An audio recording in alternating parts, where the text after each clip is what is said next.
Hi అండి, welcome back to our channel. ఈ వీడియోలో 6 to 12 months బేబీస్కి ఉగ్గును ఎలా తయారు చేసుకోవాలో చూద్దాం. బయట సెల్లాక్ కొని పెట్టే కంటే ఇంట్లో మన చేతులతో మనమే తయారు చేసి మన పిల్లలకు పెట్టుకుంటే ఎంతో తృప్తిగా ఉంటుంది. మరెందుకు ఆలస్యం, ఉగ్గు ఎలా ప్రిపేర్ చేసుకోవాలో చూసేద్దాం. నేను ఒక 1 kg రైస్తో ఉగ్గును ప్రిపేర్ చేస్తున్నాను. ఈ 1 kg రైస్లో టీ గ్లాస్తో మిగతా ఇంగ్రీడియంట్స్ని మెజర్మెంట్ చేసుకుంటే సరిపోతుంది. 1 టీ గ్లాస్ కందిపప్పు, 1 టీ గ్లాస్ పెసరపప్పు, 1 టీ గ్లాస్ మినపప్పు, 1 టీ గ్లాస్ మైసూర్ పప్పు. ఈ మైసూర్ పప్పు అనేది పూర్తిగా ఆప్షనల్ అండి. అలాగే 10-12 బాదం పప్పులను కూడా తీసుకోవాలి. ఈ బాదం పప్పులను కంపల్సరీ యాడ్ చేయాలండి, ఎందుకంటే ఈ బాదం పప్పులు పిల్లలకు మంచి న్యూట్రిషన్ ఇస్తాయన్నమాట. ఇవన్నిటిని మిక్స్ చేసుకోవాలి. ఇందులో 1 టీ గ్లాస్ సగ్గుబియ్యాన్ని కూడా యాడ్ చేసుకోవాలి. ఈ సగ్గుబియ్యం మీ బేబీస్ ఎక్కువ మోషన్కి వెళ్తున్నట్లయితే కంపల్సరీ యాడ్ చేయండి, లేదంటే అవసరం లేదు. దీన్ని శుభ్రంగా వాష్ చేసుకోవాలి, 2-3 సార్లు వాష్ చేసుకోవాలి. ఆ తర్వాత శుభ్రమైన క్లాత్ వేసి దాని మీద 2-3 గంటలు ఆరబెట్టుకోవాలి. చూడండి, ఇలా ఆరబెట్టుకోవాలన్నమాట. 2-3 అవర్స్ ఆరబెట్టిన తర్వాత ఇలా పొడి పొడిగా అవుతాయి. తర్వాత ఒక కడాయిలోకి కొద్దిగా వేసుకుంటూ వేయించుకోవాలి. ఇలా దూరగా వేయించుకోవాలి. కొంచెం వాము కూడా వేసుకొని వేయించుకోవాలి. ఈ వాము ముందుగా యాడ్ చేయకూడదు, ముందు యాడ్ చేస్తే ఈ వాము అనేది మాడిపోతుంది, అందుకే చివర్లో యాడ్ చేయాలన్నమాట. ఈ వాము వేయడం వల్ల పిల్లలకి ఉగ్గు అనేది త్వరగా డైజెస్ట్ అవుతుంది.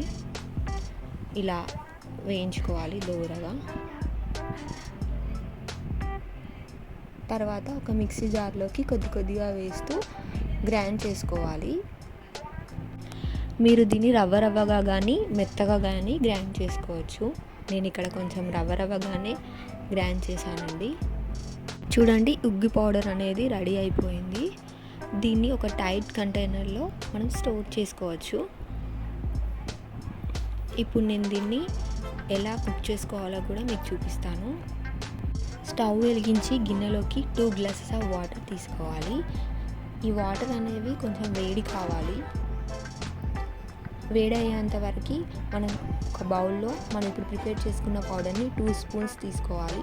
అందులో వాటర్ వేసి వీడియోలో చూపిస్తున్న విధంగా కలిపి ఇలా తయారు చేసుకోవాలన్నమాట.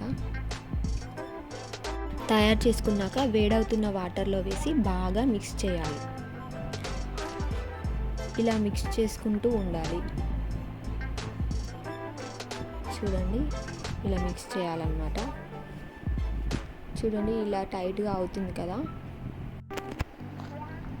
ఇప్పుడు ఇందులోకి కొంచెం ఉప్పు, కొంచెం నెయ్యి వేసి బాగా మిక్స్ చేసుకోవాలి. ఇప్పుడు వీడియోలో చూపిస్తున్న కన్సిస్టెన్సీకి రాగానే స్టవ్ ఆఫ్ చేసుకోవాలి. చూడండి, ఉగ్గు తయారైపోయింది.